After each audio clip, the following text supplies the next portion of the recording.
Today I've got an update on the MotoGP testing from Thailand, but first there's a hot new Italian retro machine.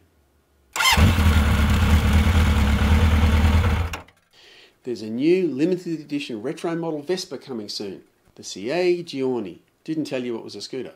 Turns out there was a reliability trial back in 1951 and Vespa kicked ass with the original Sei Giorni, but with a specially built machine for the event.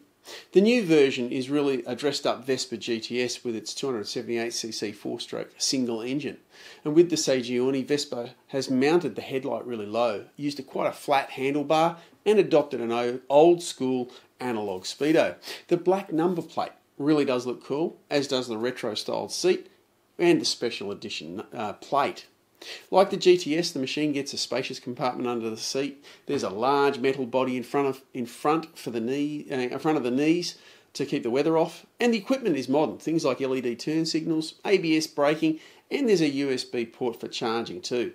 Vespa also has lots of accessories available, like period-style clothing, luggage, and even a multimedia system to get comprehensive digital instrumentation from your smartphone. So what's my take on the Sei Giorni? I think it looks great. The performance will be reasonable thanks to over 20 horsepower, and it'll be cheap to own. It'll probably handle okay, but I'm not a fan of the 12-inch wheels front and rear. Vespa does generally do a pretty good job making it work. But those wheels, they tend to fall into potholes just a little bit too easily. Now, the price hasn't been announced yet, so I'm a little bit worried it'll be a bit expensive. They often are with those Vespa special editions. But the style and exclusivity might make it worthwhile for the Vespa fan.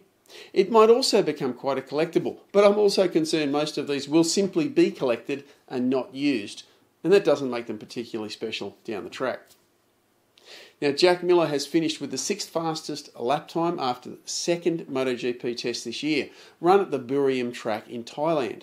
With 198 laps completed in 3 days of the test, Miller has really come into grips with the Ducati and says he returns to Europe with a lot of confidence and is really looking forward to the start of the season at Qatar.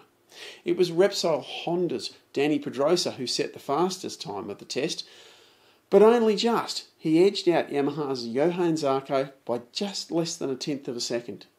Marc Marquez was next, and it was only the top 3 who lapped in under 1 minute 30 seconds. After Marquez, it was Cal Crutchlow, Alex Rins, Miller, and Andrea Dovizioso. Maverick Vinales and Daniele Petrucci rounded out the top 10.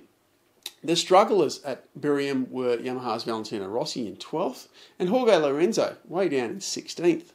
Lorenzo described the test as difficult, the Spaniard not being able to find the confidence he needed to be competitive, while Rossi isn't happy with the electronics of his machine, believing that's why the Ducatis have better acceleration and the Hondas are a bit of a better package all round.